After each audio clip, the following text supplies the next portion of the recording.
Have you ever wondered why your prayers seem to echo into an empty void, never quite reaching their destination?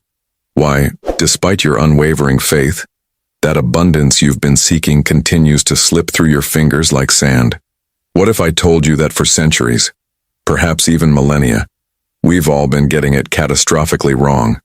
There's a phrase you've heard countless times, repeated in churches, whispered in devotions, quoted by spiritual teachers across the globe.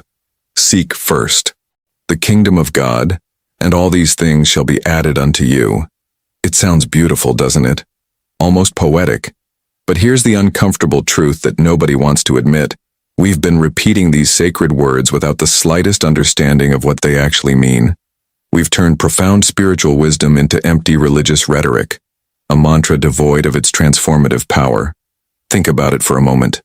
Has this ever happened to you?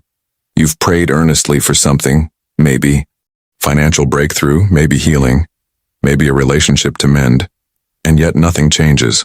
You've tried visualization, positive affirmations, reading every self-help book you could find, attending every church service, doing everything the spiritual gurus told you to do. But still, that deep sense of lack persists. Still, you feel like you're chasing something that remains perpetually out of reach. You're not alone in this struggle, and more importantly, it's not your fault. But before we begin, please hit the like button and let me know where in the world you're watching from today. It's always fascinating seeing who's joining us from around the world. And if you haven't already, make sure to hit that subscribe button and turn on the notification bell so you don't miss any of our future videos. Now, what if the problem isn't your faith, your worthiness, or your spiritual practice? What if the problem is that we've been looking in entirely the wrong direction? Smith Wigglesworth, a spiritual teacher whose insights have been largely overlooked by mainstream religion, discovered something revolutionary that the religious establishment has either missed or deliberately hidden for generations. He uncovered that when Jesus spoke about the kingdom of God, he wasn't talking about some distant heavenly realm you access after death. He wasn't describing a reward system where good behavior earns you a golden ticket to paradise. He was pointing to something infinitely more immediate, more accessible, more powerful than anything we've been taught. Stay with me until the end, because what you're about to discover might completely transform not just your spiritual practice, but your entire experience of reality. The kingdom Jesus spoke of isn't a location. It's a state of consciousness. It's not somewhere you go. It's something you recognize. And here's where it gets truly mind-bending. This kingdom, this divine presence, this infinite source of everything you've been desperately seeking outside yourself, it's already within you right now in this very moment. Not as a metaphor, not as a comforting belief, but as a living, breathing reality. When Jesus said, "Seek first the kingdom," he wasn't adding another item to your spiritual to-do list. He wasn't telling you to pray harder, believe stronger, or sacrifice more. He was inviting you to make a fundamental shift in where you look for solutions, for peace, for abundance, for everything. And this shift, as Smith Wigglesworth discovered through years of spiritual exploration and teaching thousands of seekers, changes absolutely everything without you having to change anything at all on the outside. But what does this actually mean in practical terms? How do you seek this kingdom when you can't see it, touch it, or travel to it? And why have so many of us spent our entire lives seeking second when we should have been seeking first? These questions lead us to something profound, something that once understood. Here's the uncomfortable reality that most spiritual teachers won't tell you. You've been doing it backwards your entire life. We all have. We've been trained, conditioned, programmed from childhood to approach spirituality in a way that virtually guarantees failure. Think about the last time you really needed something. Maybe money was tight, maybe your health was failing, maybe a relationship was crumbling. What did you do? You prayed, right? You asked, you begged, you pleaded with God to intervene, to fix it, to deliver the solution you desperately needed. And this seems perfectly reasonable, doesn't it? After all, isn't that what prayer is supposed to be? A cosmic request line where you place your order and wait for divine delivery? This is what Smith Wigglesworth called seeking second, and it's the fundamental error that keeps millions of people trapped in spiritual desperation.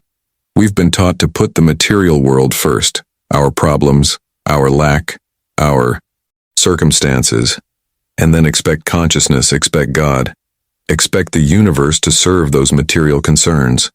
We're essentially treating the divine like a cosmic vending machine, inserting prayers like coins and waiting for blessings to drop out the bottom. If you want more of these transformative teachings, hit that subscribe button. There's so much more we're exploring together, and I don't want you to miss it. But what if this entire framework is built on a false premise? What if the very act of praying for things, of begging for healing, of desperately visualizing outcomes actually reinforces the exact consciousness of lack you're trying to escape? You see, every time you pray for abundance, you're unconsciously affirming that abundance isn't already present. Every time you beg for healing, you're reinforcing the belief in sickness as your primary reality. Every time you plead for divine intervention, you're declaring that you're separate from the divine, disconnected, powerless, waiting for some external force to save you. This is the hidden truth that transforms everything once you truly grasp it. God isn't separate from you. Infinite intelligence isn't sitting somewhere in the clouds, deciding whether you've been good enough, whether you've prayed eloquently enough, whether you deserve what you're asking for. The divine isn't a distant parent you need to convince or manipulate through the right combination of words and rituals. This is perhaps the most revolutionary insight Smith Wigglesworth shared with his students. The substance of your very being is this infinite intelligence. You don't pray to it as if it's outside you. You live from it, you recognize it, you rest in the awareness that it's already the foundation of everything you are. Now I want to go even deeper into this because understanding this intellectually is one thing, but experiencing the actual shift in consciousness is something entirely different. When you begin to realize that seeking first the kingdom means prioritizing consciousness over circumstances, something profound starts to happen in your daily life. Your relationship with prayer transforms completely. Your approach to challenges shifts from panic to presence. Your entire spiritual journey stops being about acquiring what you lack and becomes about recognizing what you've always had. And this recognition, this simple but profound shift in where you're looking for solutions, creates an impact that ripples through every area of your existence in ways you couldn't have predicted or forced through human effort alone.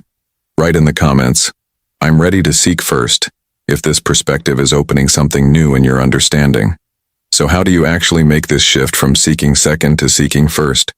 Smith Wigglesworth developed what he called the practice of the presence. And it's so deceptively simple that most people dismiss it at first. They're looking for something complex, something that requires years of training or special initiation. But here's what's beautiful about this. It's accessible to anyone, right now, exactly where you are. You don't need special training. You don't need to be spiritually advanced. You just need to be willing to try something radically different from everything you've been taught. Here's what the practice looks like. Find a quiet moment, even just 5 minutes. Close your eyes. And here's the part that might feel strange at first. Don't pray for anything. Don't ask. Don't beg. Don't even visualize outcomes. Instead, you're going to do something that flips the entire script. You're going to silently acknowledge a truth. I and the Father are one. The kingdom of God is within me now. Divine presence is the reality of my being. These aren't affirmations you're trying to make true. These aren't positive thoughts you're hoping will manifest something. This is recognition of what already is, whether you've been aware of it or not. Stay in this awareness for those 5 minutes. When thoughts about your problems inevitably arise, and they will, you don't fight them. You don't judge yourself for having them. You simply gently return your attention to the presence within. It's like training a puppy that keeps wandering off. You don't punish it. You just guide it back again and again, with patience and kindness. This is the practice. This is seeking first in its most practical form. Now here's something crucial that Smith Wigglesworth discovered working with thousands of students on this journey. Results don't come from doing it perfectly. They come from sincere recognition. Some of his students experienced instant transformation the first time they tried this. Others practiced for weeks before feeling any shift. And the fascinating revelation was that the difference had nothing to do with spiritual talent, nothing to do with worthiness, nothing to do with how long they'd been on a spiritual path. The difference was simply the depth of their recognition. How genuinely they were able to acknowledge this truth versus how much they were just going through mental motions. If this resonated with you, go ahead and hit that like button. It helps this message reach others who need to hear it. You see, you're undoing years, maybe decades of conditioning. You've been programmed since childhood to seek solutions outside yourself. Every time life got hard, you were taught to look somewhere external for the answer, to other people, to circumstances changing, to divine intervention from above. This mindset has created neural pathways in your brain, belief systems in your consciousness, that automatically default to seeking second. So give yourself grace as you practice this. Some days it will feel profound. Other days your mind will resist and wander constantly. Both experiences are completely normal. Both are part of the transformation happening beneath the surface, often long before you see any external evidence of change. The key is consistency, not perfection. The key is returning again and again to this recognition, even when it feels like nothing's happening, even when circumstances haven't shifted yet, even when doubt whispers that this is too simple to work. Drop a comment saying, "I recognize the presence within," if you're willing to try this practice today. Let me share something with you that might shift your entire perspective on what's actually possible. Sarah was a single mother, and when I say she was struggling, I mean drowning. 3 jobs, barely making rent. The kind of financial pressure where you're lying awake at 3 in the morning doing mental calculations, trying to figure out which bill you can delay this month without getting shut off. Every single day brought a new wave of panic, that sick feeling in your stomach when you open your mailbox and see another envelope you can't afford to deal with. She discovered Smith Wigglesworth's teachings almost by accident, and honestly, she was skeptical at first. The idea that she should stop praying for money and instead just rest in some abstract awareness of divine supply. When her electricity bill was overdue, it sounded like spiritual bypassing at best, dangerous denial at worst. But something in her recognized truth in what she was reading, so she decided to give it a genuine try. Every morning, before the chaos of her day began, she spent 5 minutes, not begging God to send money, not visualizing checks arriving in the mail, just resting in the awareness that infinite supply is the truth of consciousness itself. The first week, nothing changed externally. Bills still piled up. Anxiety still gripped her chest. But something subtle was shifting internally, a quiet knowing emerging beneath the panic. Then unexpected things started happening. A former client she hadn't heard from in 2 years called out of nowhere, offering double her usual rate for a project. Her landlord, without explanation, reduced her rent. Small things at first, then bigger shifts. Within 3 months, her entire financial situation had transformed. Not through strategy, not through working harder, but through what she described as remembering something she'd always known, like coming home to herself after years of being lost. And then there's Michael's story, which honestly still gives me chills. Successful businessman, had everything money could buy, except the one thing that mattered, his health. Stage 3 diagnosis. Doctors giving him months, maybe a year if he was lucky. He'd built an empire, but couldn't buy his way out of this one. Traditional medicine offered treatments but little hope. When he found Smith Wigglesworth's teachings, his first reaction was anger. This felt like false hope, like dangerous mysticism when he needed real solutions. But Smith Wigglesworth taught him something that completely reframed everything. The body wasn't the problem. His identification with the body as something separate from divine wholeness, that was the real issue. So Michael started practicing morning and evening, acknowledging divine perfection as the truth of his being, not fighting the disease, not even visualizing healing, just resting in spiritual wholeness. The first month his symptoms actually worsened, and fear whispered that this approach was foolish, but something kept him returning to that inner kingdom. Within a year, he was completely clear. Tests came back clean. Doctors were baffled. And here's what Michael said that captures everything we've been talking about. The practice didn't heal him. It revealed the healing that was already present in consciousness, just waiting to be recognized. These aren't isolated stories. These are examples of what becomes possible when you truly understand what seeking first actually means. When you stop looking to circumstances to change and start recognizing what's already true in consciousness, reality itself begins to Shift in ways that feel miraculous but are actually just the natural expression of divine order. Comment, I'm ready for this shift, if these stories are resonating with something deep inside you. Now let me show you how this plays out in real time, in the actual messy moments of daily life. Because understanding these principles intellectually is one thing, but having a practical response when your world feels like it's falling apart, that's where the rubber meets the road. Smith Wigglesworth.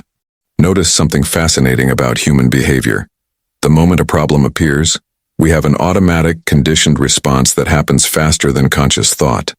Financial issue hits, instant mental spiral, unexpected health symptom, fear floods the system, relationship conflict, emotional chaos erupts immediately. This reaction is so ingrained, so automatic, that most people don't even realize it's a choice. They think it's just reality. Problem appears, panic follows. That's just how life works, right? But here's the hidden truth that changes everything. That split second between problem appearing and your response to it, that's where your power lives. Smith Wigglesworth taught what he called the non-reaction technique. It's brilliantly simple. When a challenge arises, pause. Just pause. Before you start mentally solving, before you panic, before you reach for your phone or start catastrophizing about worst-case scenarios, take 3 conscious breaths.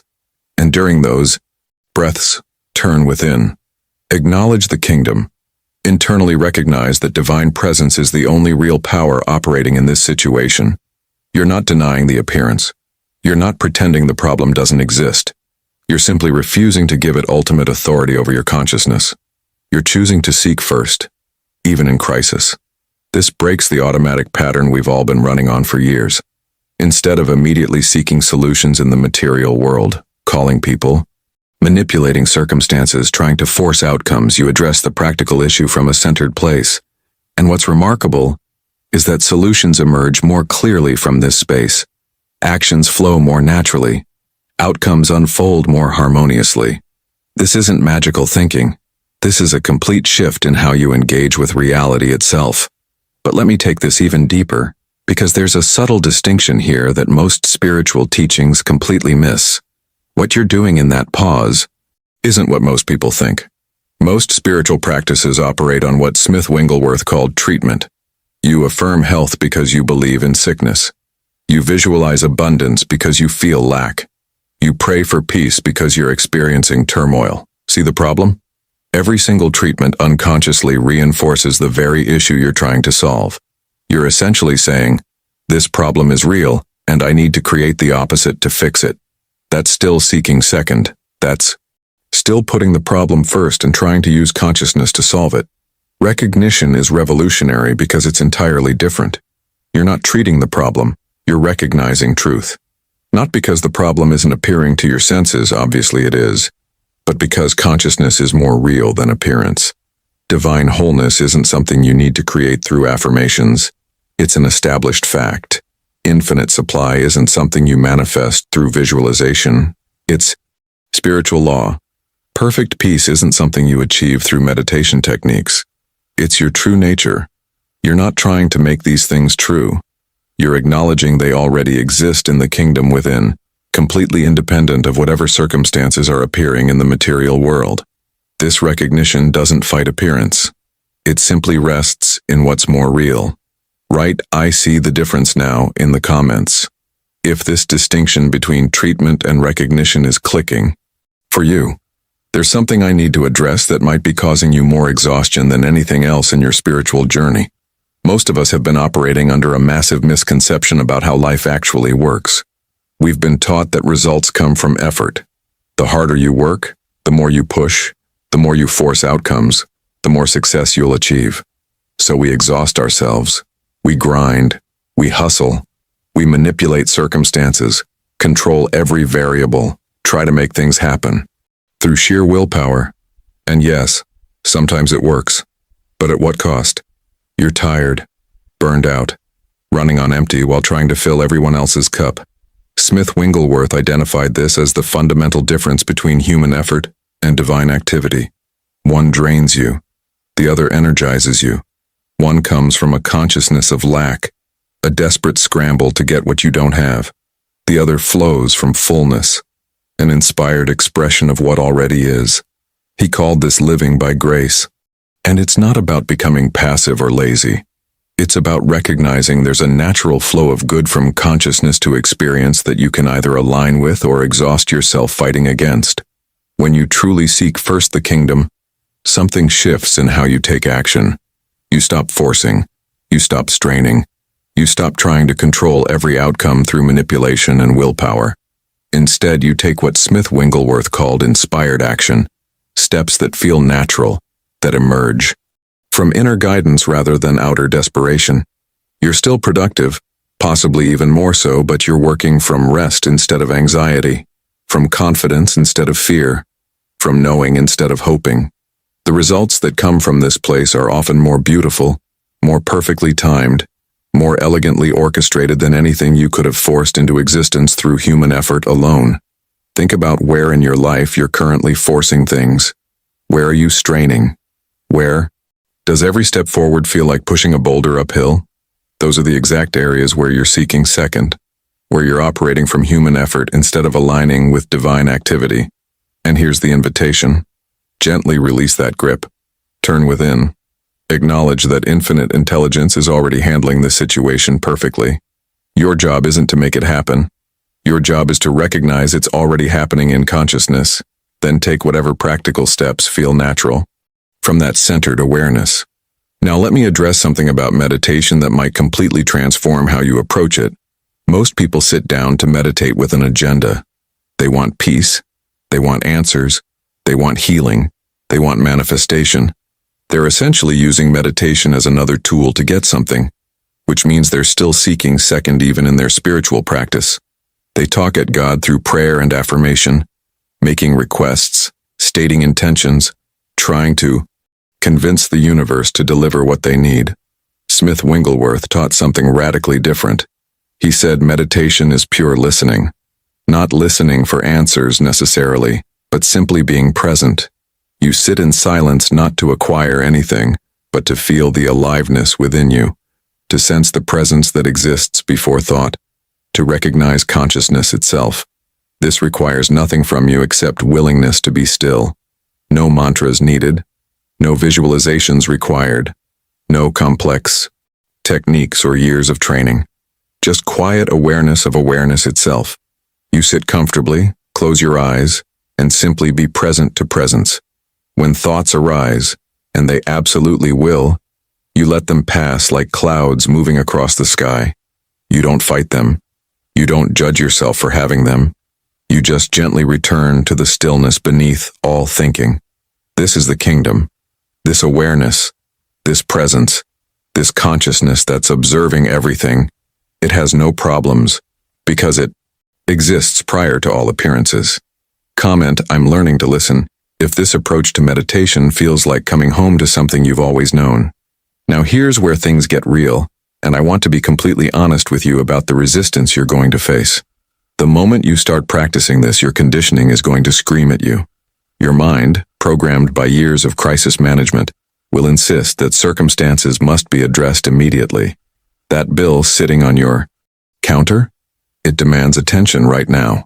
That health symptom that showed up? It needs treatment immediately. That relationship conflict? It requires fixing this instant. And this objection feels completely valid, doesn't it? It feels practical, responsible, grounded in reality. But here's the trap that Smith Wigglesworth identified. This urgency is exactly what keeps you stuck in the cycle of seeking second. Your real-life struggles, the ones you're facing right now, exist precisely because you've spent your entire life prioritizing circumstances over consciousness.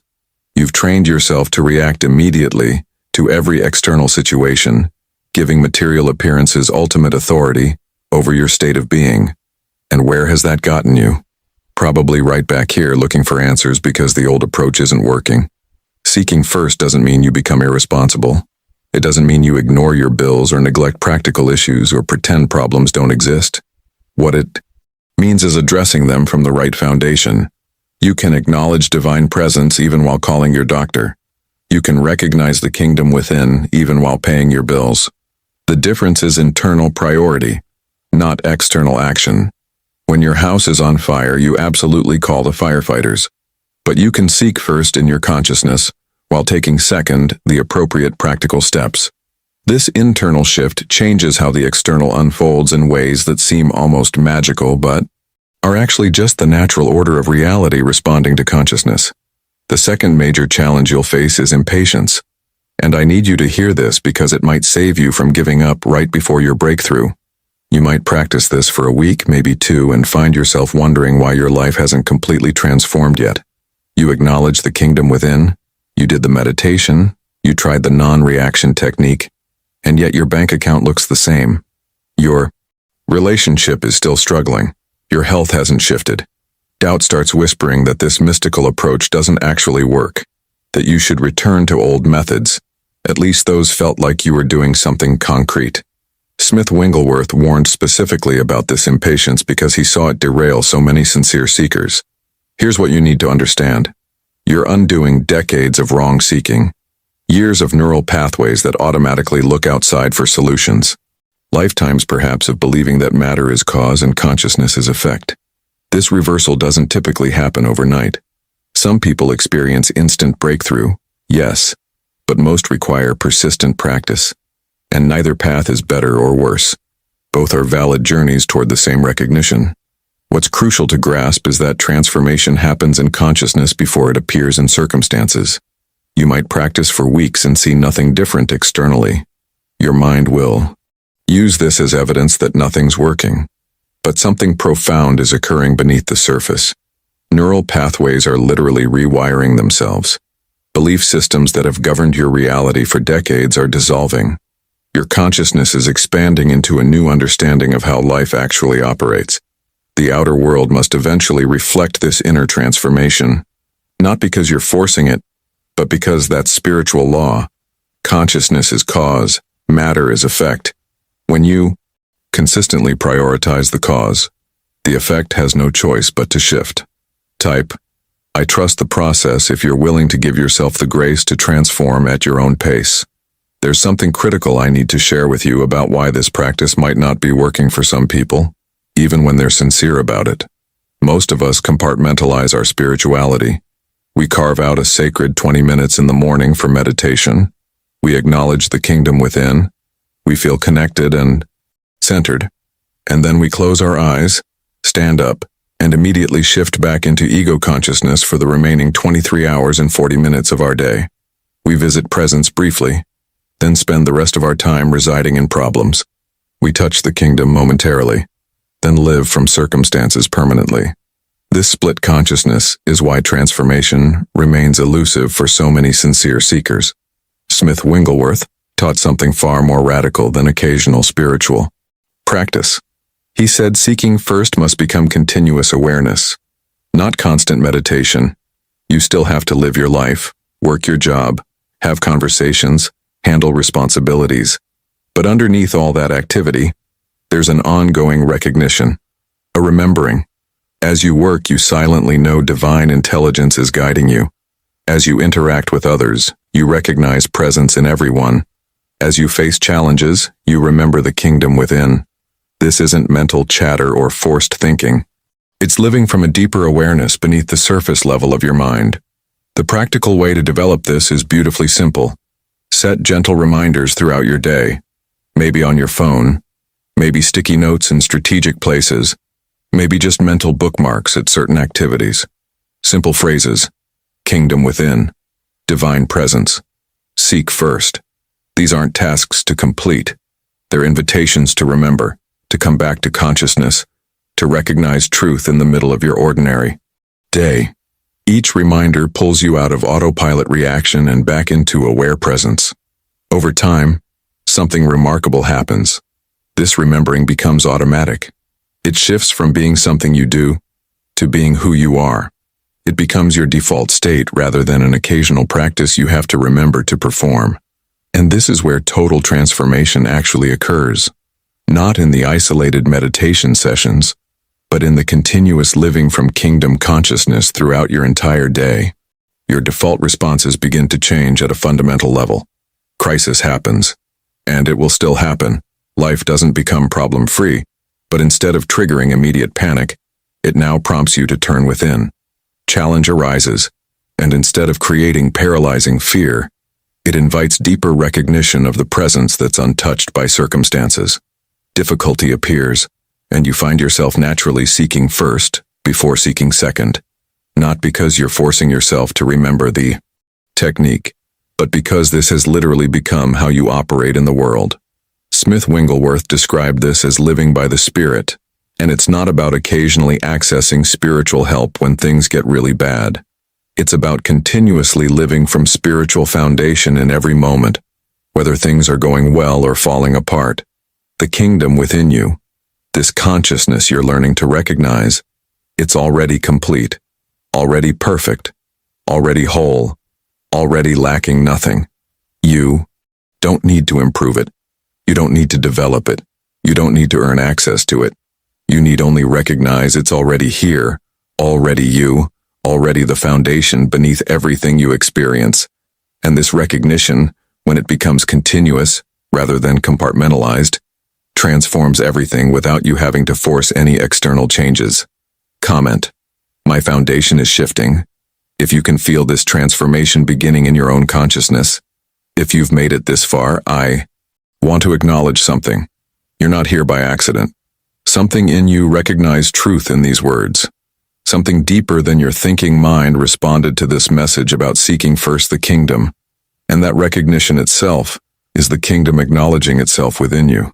That's consciousness recognizing consciousness. That's you remembering what you've always been. The journey we've taken together today isn't just information, it's transformation waiting to unfold in your life. Smith Wigglesworth spent decades discovering and refining these principles, and now you have access to them in a way that can shift everything if you let it. But here's the thing. This can't be a one-time exposure. These truths need to marinate in your consciousness. They need repetition, not because you don't understand them, but because you're rewiring decades of conditioning. That's exactly why I'd love for you to subscribe to this channel. Not just to support what we're doing here, but because I'm committed to bringing you more of these transformative teachings, more practical wisdom, more depth on living from kingdom consciousness in your everyday life. There's so much more to explore together, and I don't want you to miss a single piece of what's coming. If this resonated with you, if something shifted inside while you were watching, go ahead and hit that like button. It helps more people discover this message, but honestly, it also lets me know this content is landing, that these teachings are meeting you where you are and serving your journey. And leave me a comment saying, this message was meant for me, if you feel like this video found you at exactly the right time. I read every single comment, and I'd love to know you're out there, that you're on this path with me. There's a video right here that takes this even deeper. It explores what happens when you actually live these principles in the hardest moments of life. Click and continue with me over there, because what you've learned today is just the beginning of something much bigger.